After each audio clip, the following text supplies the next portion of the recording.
ఓం నమః. ప్రియ ఆత్మబంధువులకు, యోగ సాధకులకు, ప్రేక్షక మహాశయులకు అందరికీ నమః సమాచారం. విశ్వేశ్వరయ్య గారు, ప్రసాదరావు గారు, నిన్న మీరు ఒక పిక్చర్ పంపించారు, చూశాను.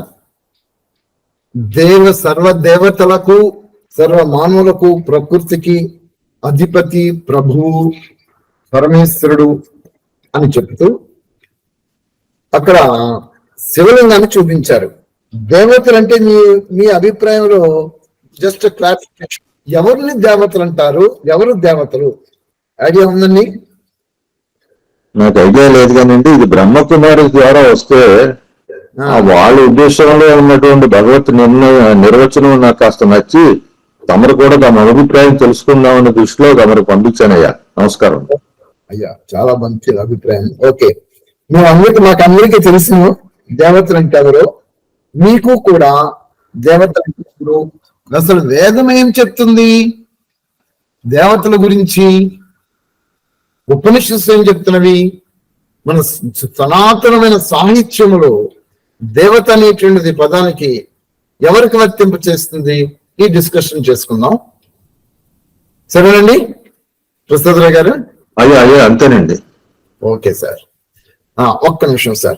సన్యాసిధర్ గారు, మల్లిపడాల గారు, మనకి ఆదివారం నాడు ఒక హ్యూజ్ ప్రోగ్రామ్ పెట్టుకున్నాము, ఈ పుస్తకావిష్కరణ ప్రోగ్రాము.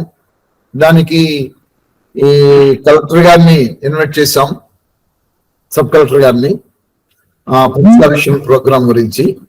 తర్వాత ఊర్లో అంతా పేపర్స్ మీద అనౌన్స్మెంట్ చేస్తూ పాంప్లెట్స్, బ్యానర్స్ అన్ని కూడా కట్టడం జరుగుతున్నది. కాబట్టి అక్కడ పరివారం అందరినీ కూడా మీరిద్దరూ పికప్ చేసుకుని వస్తారని ఆశిస్తున్నా. సన్యాసిధర్ గారు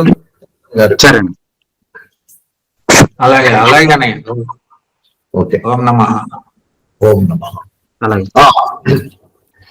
దేవత అనే పదము ఎవరికి వర్తిస్తుంది? దేవతలంటే ఎవరు? ఇది మనకి బాగా అర్థం కావాలి. కానీ వాస్తవానికి దేవత అనేటటువంటి పదం చూసేటప్పటికి పురాణాలలో మనకు కనబడుతూ వస్తున్నవి. పురాణ గ్రంథకర్తలు ఏం చేశారంటే వేదంలో ఉండినటువంటి పదములన్నిటికీ కూడా ఒక్కొక్క రూపకరణ చేసి చూపించారు. ఈ చూపించడానికి కారణం ఏమిటంటే మహీధరుడు అనేటటువంటి వారు జైన మతం, ఆయన జైన మతస్థుడు. ఈ జైన మతస్థుడు అనే ఆయన గారు ఏం చేశారు? వేదాలలో ఉన్నటువంటి పదములకు ఆయన గారు నిఘంటు తయారు చేశాడు. ఆ నిఘంటువులను ఒక్కొక్క నామానికి ఆ రూపాన్ని చిత్రీకరణతో అర్థం రాసుకుంటూ వచ్చాడు. ఆ తర్వాత కాలంలోనూ ఆ నిఘంటు ప్రాచుర్యం పొంది దానిని ఇప్పుడు ఉండేటటువంటి ఆధ్యాత్మిక సంస్థలు స్వీకరించి దానినే ప్రబలం చేసుకుంటూ వస్తున్నవి.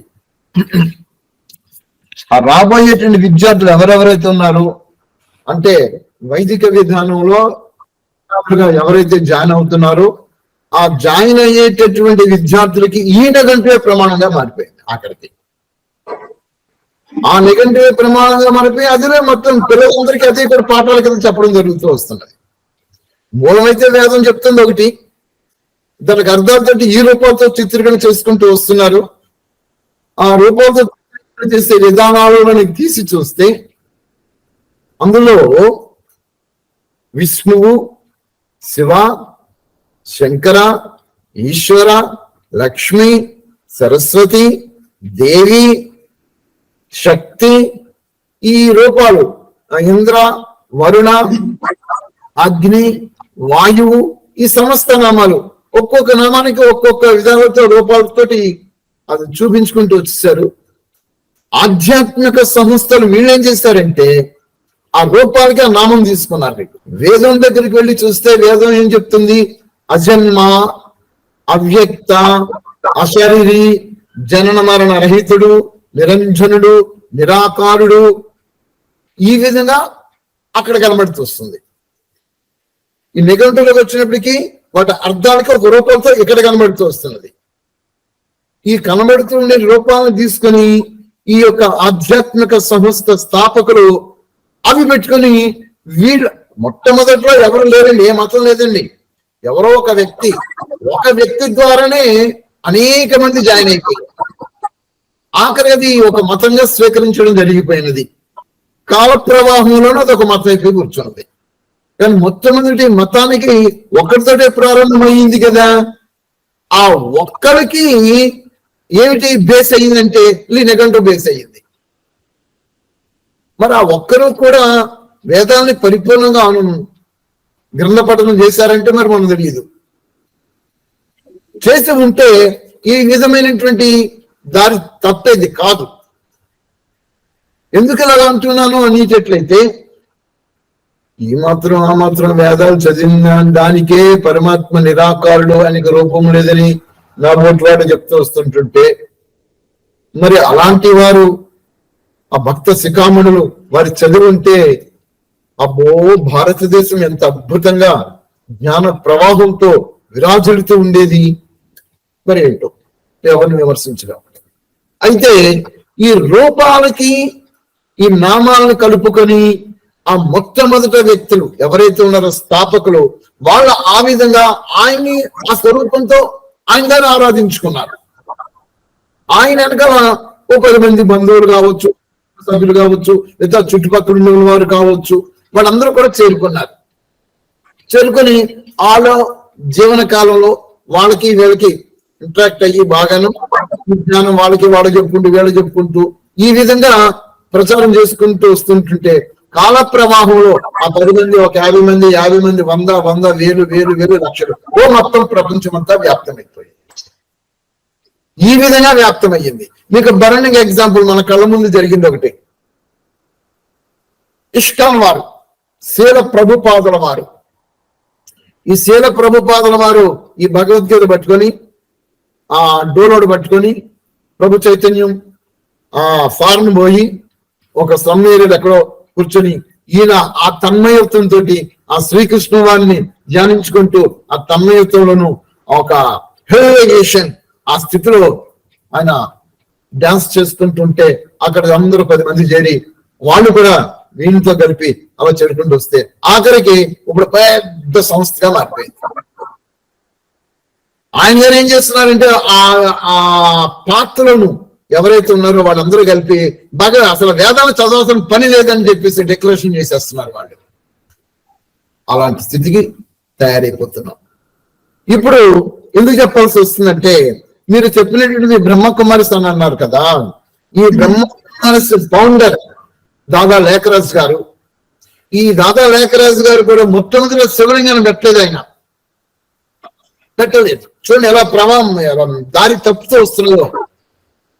స్థాపకులైనటువంటి వారు మొట్టమొదట వాళ్ళు నిరాకార స్వరూపంతో వాళ్ళ సంబంధం జోడించుకొని ఆయనతోటి ఉంటూ కాల ప్రవాహంలో ఆ అనునయులుగా చేరినటువంటి వారు ఎవరైతే ఉన్నారో వాళ్ళు వాళ్ళ మైండ్ సెటప్ తోటి ఈ రూపాలను పెట్టుకొని రూపాలని నిరాకార తత్వాన్ని కలుపుకొని చెప్పుకుంటూ రావడం ప్రారంభించారు. వైష్ణవ సిద్ధాంతమైన అంతే, శైవ సిద్ధాంతమైన అంతే, శాక్తీయ సిద్ధాంతమైన అంతే, మీరు చెప్పినటువంటి బ్రహ్మకుమారి సిద్ధాంతమైన అంతే. ఫౌండర్స్ దగ్గరికి వెళ్ళిపోవాలి.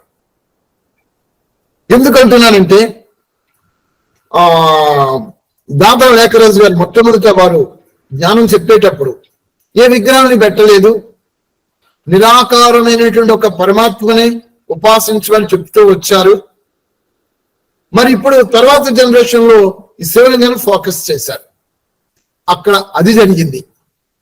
ఏమంటే శివుడు అంటే పరమాత్మ కాదని చెప్తున్నారు. ఎస్, శివ అనేది పరమాత్మ నామం, అది తప్ప కర్తవ్య నామం. అది శివ అనేది పరమాత్మ యొక్క కర్తవ్య నామమే గాని నిజనామము కాదు.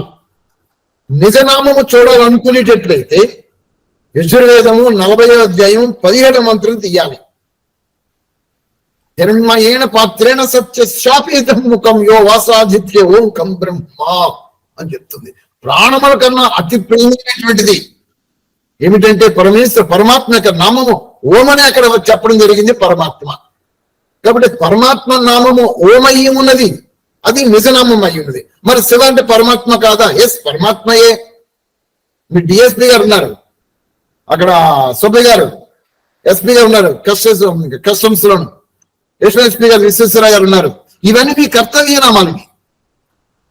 మీకంటూ కొన్ని నామాలు అసలు జన్మత మీకు జన్మించిన తర్వాత తల్లిదండ్రులు పెట్టిన నామం ఉంది. ప్రసాదరావు గారు, సుబ్బయ్య గారు, విశ్వేశ్వరరావు గారు, సన్యాసరావు గారు, ఇలా మీ కర్తవ్య నామాలు మీకున్నవి. రామానుజులు గారు. కానీ మీ నిజనామం అంటే ఒకటి ఉండేది కదా. రిటైర్డ్ అయిపోయిన తర్వాత రిటైర్డ్ అని చెప్పి మీకు డిజిగ్నేషన్ పక్కన యాడ్ చేసుకుంటున్నారు. కానీ మీ నామం ఒకటి ఉన్నది.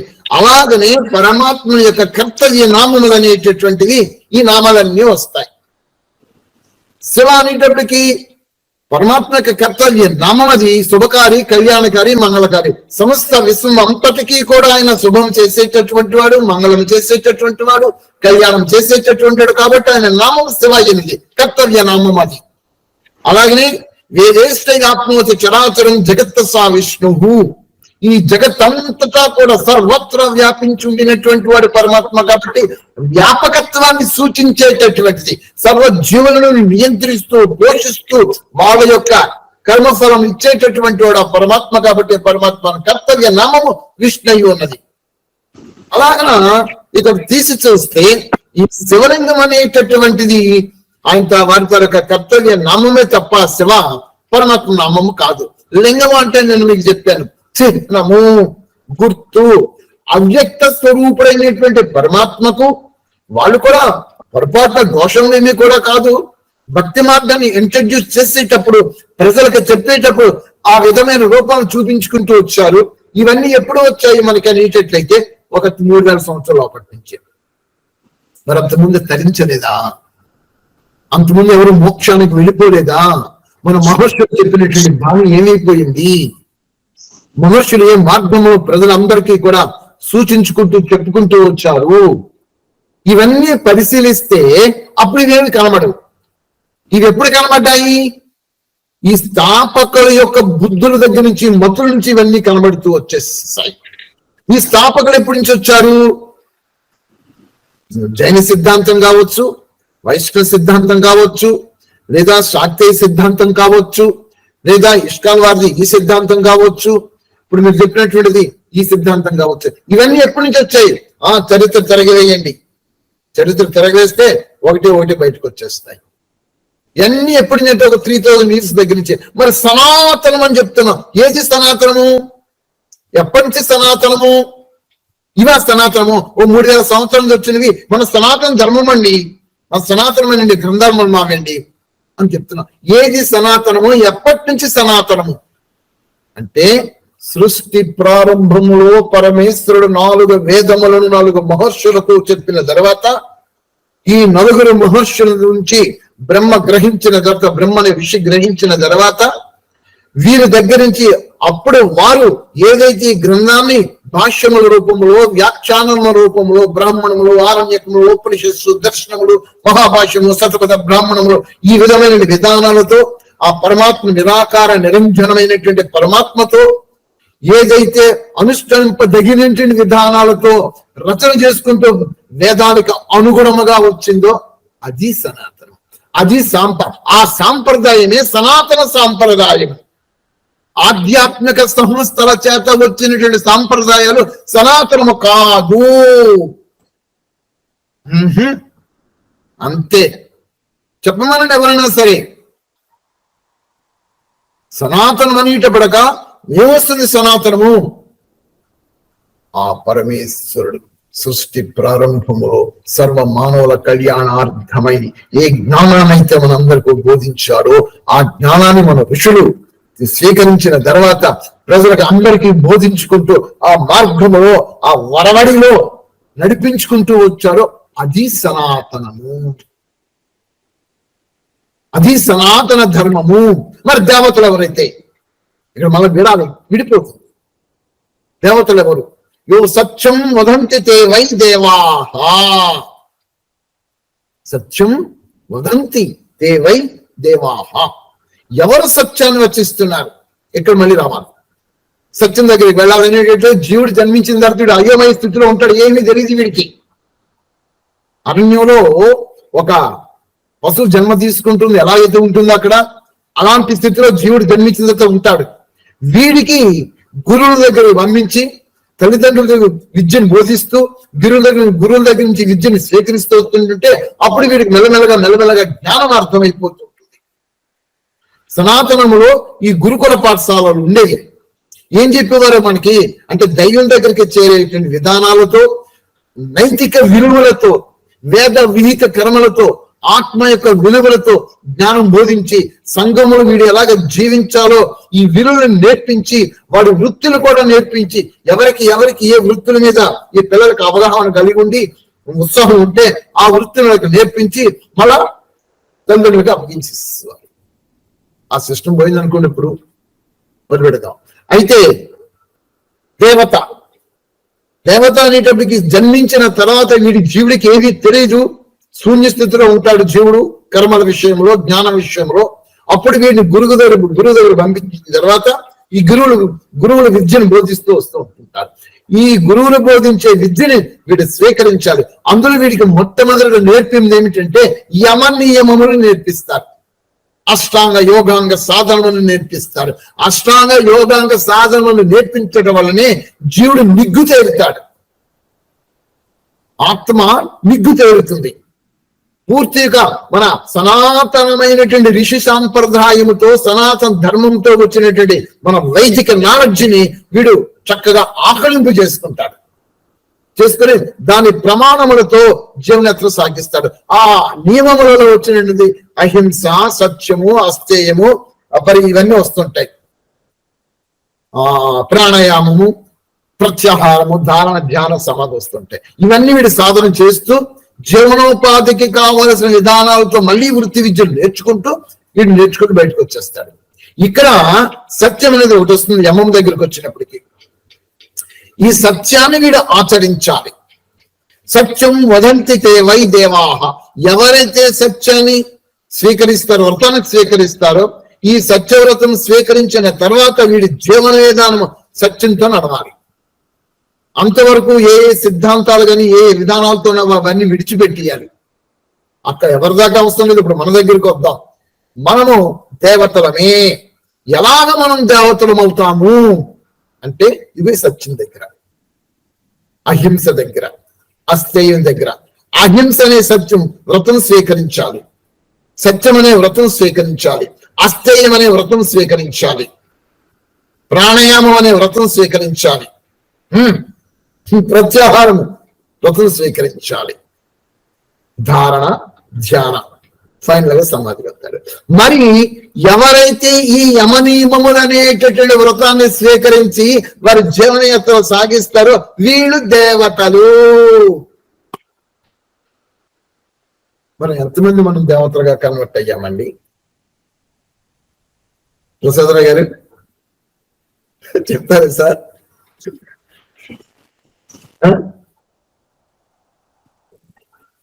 ఏం సార్?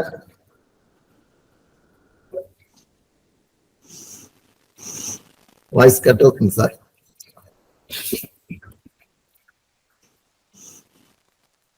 ఎంతమంది ఈ విధంగా సత్యవ్రతం స్వీకరించాము, ఎంతమంది అహింసావ్రతం స్వీకరించాము. ఇలాగ ఎవరైతే సత్యవ్రతము స్వీకరించిన తర్వాత ఏది సత్యము ఏది అసత్యము అనే పరిశీలన శక్తితోటి పరిశీలించుకొని సత్యం వైపున అడుగులు వేస్తూ అసత్యాన్ని విడిచిపెట్టాలి, సత్యాన్ని అంగీకరించాలి, సత్యాన్ని వచించాలి. ఈ విధంగా సత్య మార్గం నడిచినటువంటి వారందరూ కూడా దేవతలే. సత్యం వదంతి తే వై దేవాహ. ఇది ఈ సూత్రం చెప్తారు.